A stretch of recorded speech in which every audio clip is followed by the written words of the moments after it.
Imagine a small town. There's an annual tradition to celebrate the arrival of spring by releasing hundreds of colorful balloons into the sky. Everyone in the town eagerly participates. It's a tradition. Everyone's waiting for the sight of these vibrant balloons soaring into the air against the backdrop of sunny, clear blue sky.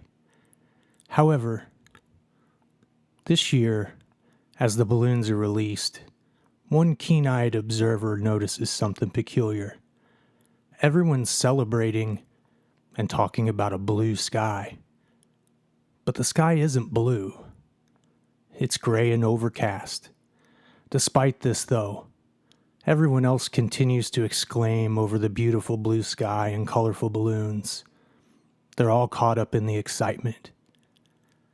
This observer, he hesitates, unsure whether he should speak up. After all, everyone else seems so convinced that the sky is blue. But finally, it just gets to him, and unable to ignore the truth and reality, he tentatively points out that the sky is actually gray. It's not blue. Immediately, his words are met with scorn and disbelief.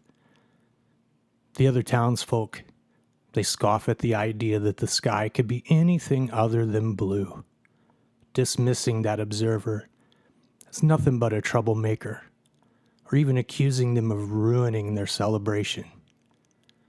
Feeling ostracized and isolated, the observer retreats, wondering if speaking the truth was worth the cost of their social acceptance. Hello, it's good to be back. Mike here.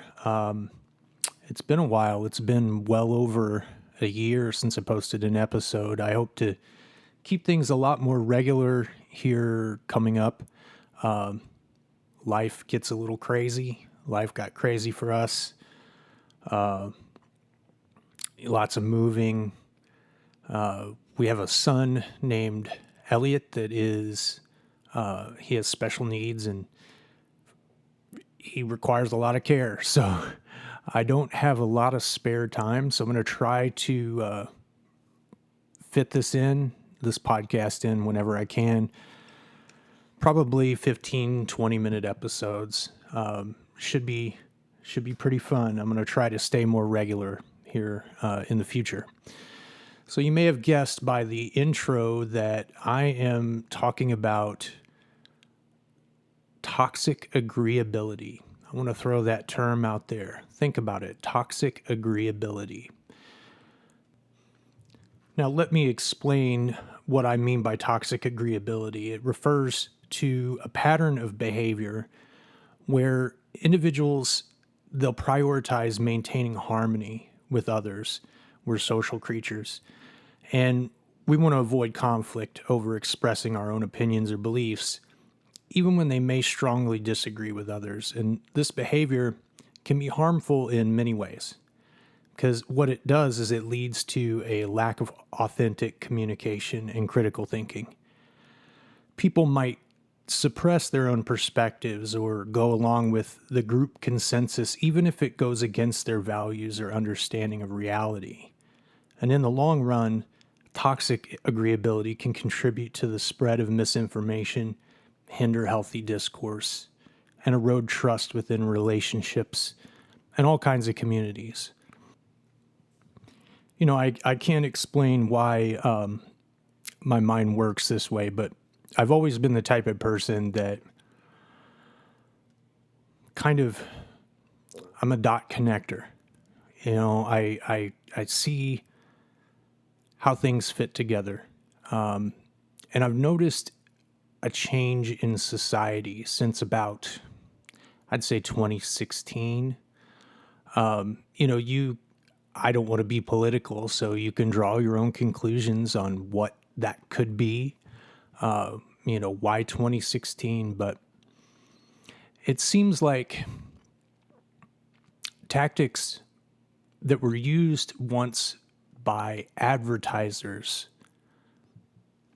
started being used to push political ideas or political messages. And what made me think of the topic of this episode was, there's this viral meme going on right now that's, would you trust your daughter in the woods with a random man or a bear, a wild bear? Now, it seems like a funny, cute conversation, a thought experiment.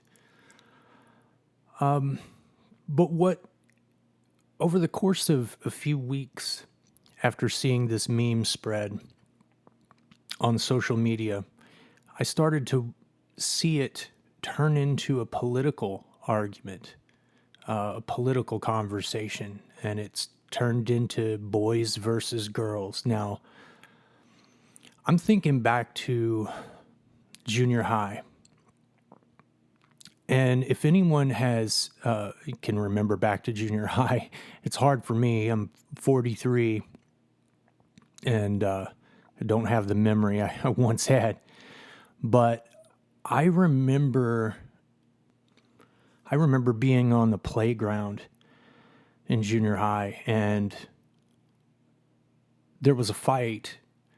And man, there's a gravity to it. There's something that you can't see that pulls everyone in. It's an excitement. It's a cohesion. It's it's feeling like you're part of something. Teamwork's how we survived. That's why we're still here today. That's why we've advanced with the technology that we have. As a species, we've worked as a team, and it's fantastic. But I want to talk today a little bit about the downsides of this phenomenon. In recent years, the United States government has used tactics in other countries through social media to basically nudge public opinion in a certain direction. This was used in Afghanistan during the war there to steer public opinion. And I'd argue that somewhere around 2016, this started to be used inward on the domestic population via social media, via the news. Fair warning, you're definitely going to hear my boy playing his drums upstairs in the background, so try to ignore that the best that you can. I don't want to discourage it. It's so amazing that he has such a passion for music. But anyway, have you ever been the person in the intro story where everyone is like, man, this economy's great. It's getting better and better. And you're thinking, I just dug in my seat cushions for change, like to get gas. It where you're looking around and you're like, is everyone taking crazy pills? Is something wrong with me? It's a,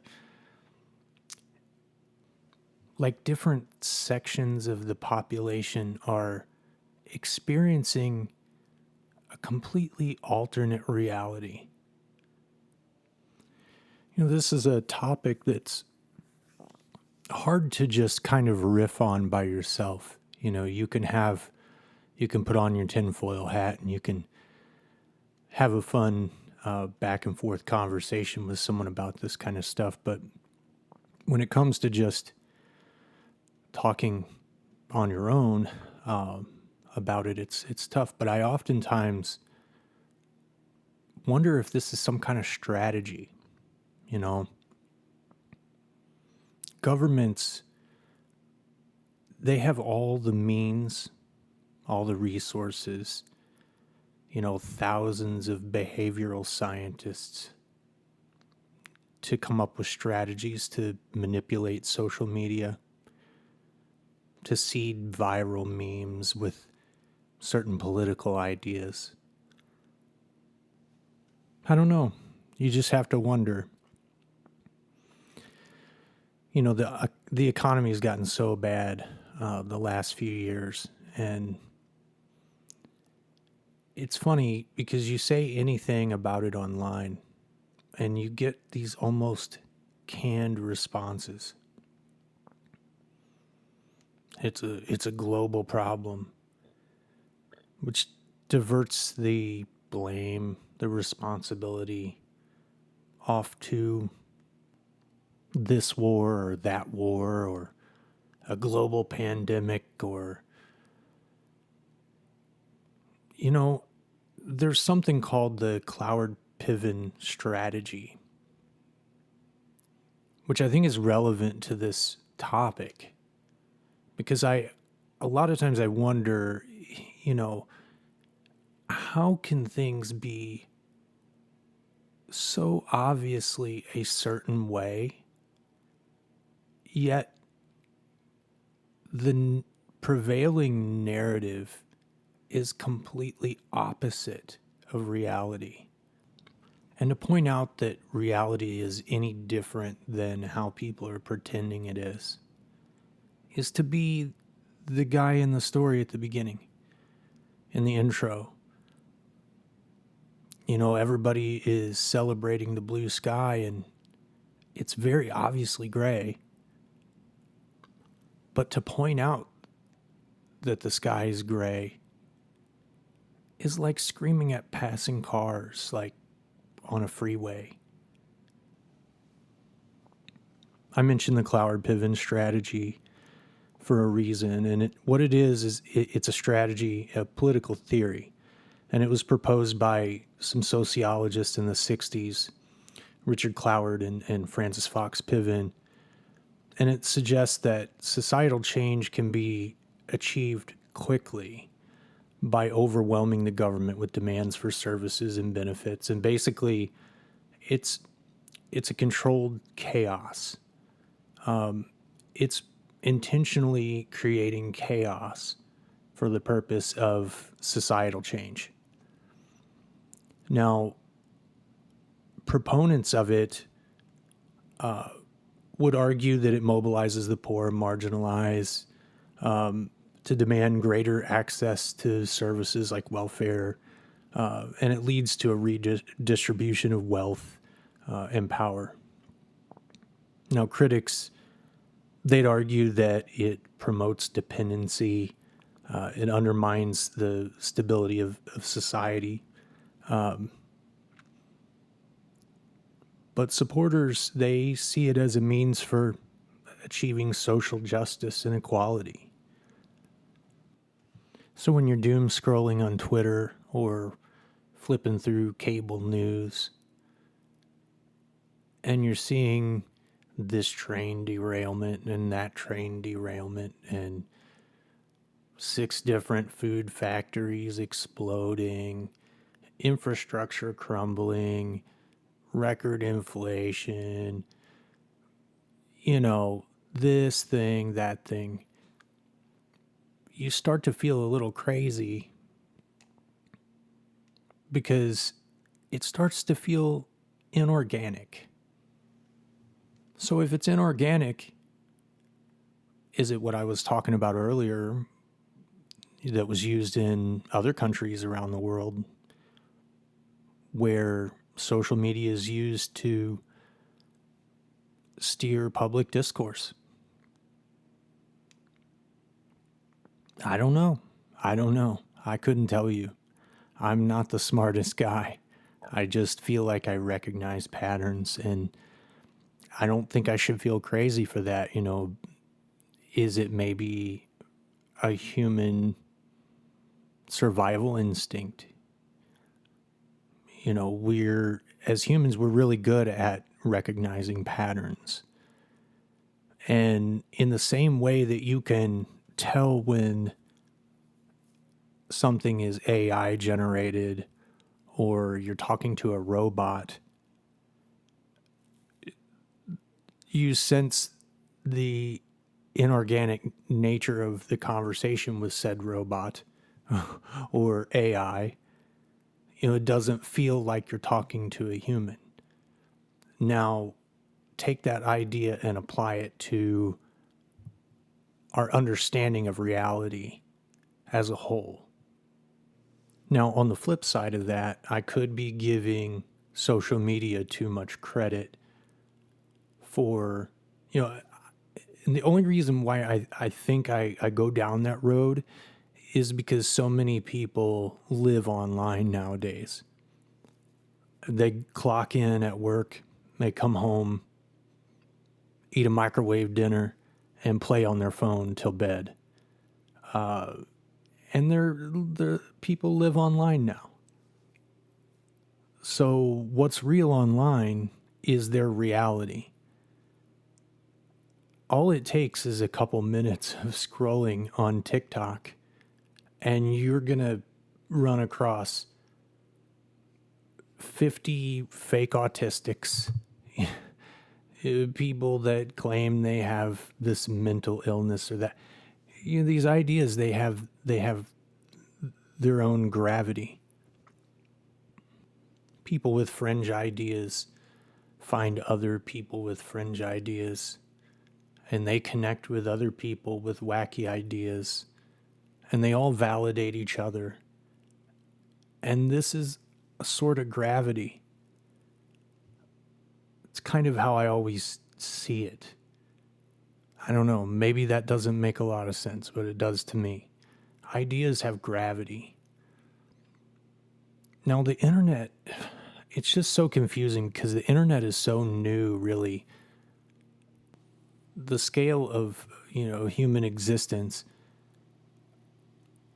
the internet is extremely new.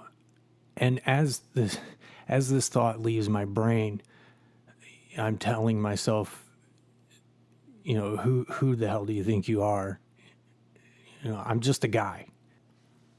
But I seriously wonder sometimes if we as a society are really have the wisdom to discern, bullshit from reality when it comes to the internet.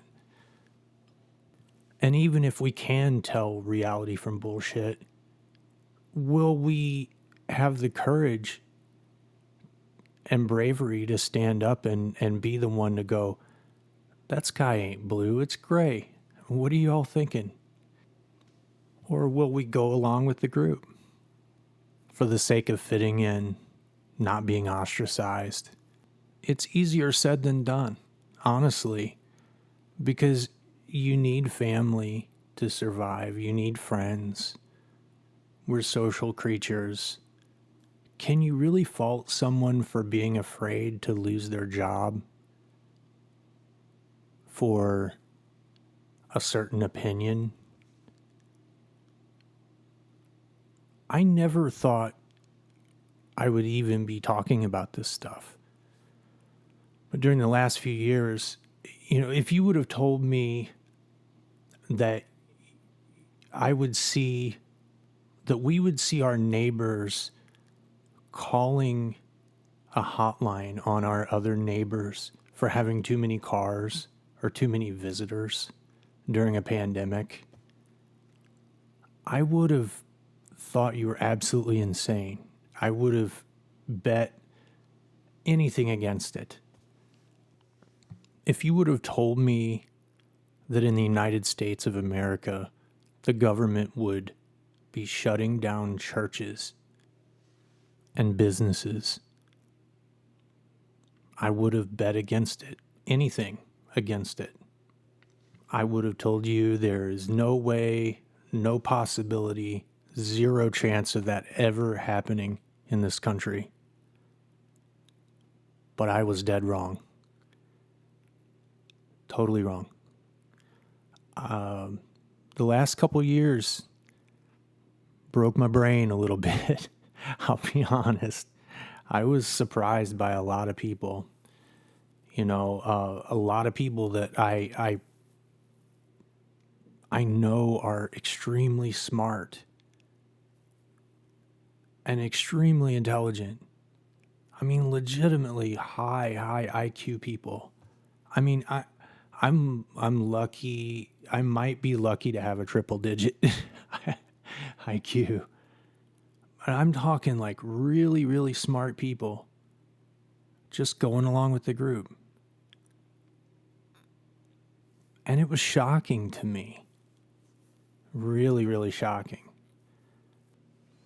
I want to transition to Rwanda. The Rwanda genocide, it was a really devastating thing that happened in 1994, and it resulted in the mass slaughter of hundreds and hundreds of thousands of Tutsis and moderate Hutus in Rwanda, Africa. And in context, historically, Rwanda has a really complex history of a lot of ethnic tension between the majority Hutus and the minority Tutsis. And it was exacerbated during the colonial period when the Belgians favored the Tutsis. And so it fueled a lot of resentment among the Hutus. Now, on April 6th of 94, a plane carrying the Rwandan president was shot down near the capital. And this event, it triggered a genocide. Although the identity of the perpetrators, it's heavily disputed. Now, following the plane crash, extremist Hutu militias, along with elements of the Rwandan army and civilians, launched a meticulously planned genocide against the Tutsi minority and moderate Hutus who opposed the government. Roadblocks were set up, lists of Tutsis and moderate Hutus were used to systematically identify people and exterminate them. So, over only 100 days, up to 800,000 to 1 million people were brutally murdered. Now, the killings, they were carried out with machetes, clubs, crude weapons, just horrendous cruelty. Now, the aftermath of this genocide was marked by mass displacement, trauma, and a devastated economy. Hundreds of thousands of Hutus fled the country, fearing reprisals from the new government. Overall, the Rwanda genocide, it's a stark reminder of the consequences of ethnic hatred, political extremism, and inaction in the face of mass atrocities. Now, don't let anyone say, well, that would never happen here. And if they do say that, your next question should be, why? Why would that not happen here? And I guarantee you, 9 times out of 10, they're going to say, oh, because we're civilized here. Which is one of the most racist ideas I think I have ever heard. And I hear people say this shit all the time. And it drives me crazy because oftentimes they're the same people that claim to be anti-racist. But anyway, I digress. I'm going off on a tangent here. I'm going to tie this together. Now, this happened in 94 in a place without much internet. I mean, 94, hardly anyone had the internet here in the United States. I think my household got the internet in maybe 97, maybe 98. I'm not sure. We were kind of late to the ball game. But my point is, ideas nowadays can spread so much faster. And the dangers of polarization and basic just denial of reality, what you run into nowadays, especially online, is people don't just disagree with you. You're a monster. If you don't believe what they believe, you're literally a monster. You're out to kill them. And it's just so asinine and ridiculous feeling. And I just sit there some days like wondering and hoping that we can get it together. How we do it, I don't know. But I hope it happens. And I hope it happens soon. We have way more in common with each other than we have that sets us apart. And anyone that tells you otherwise is a charlatan. They're lying to you.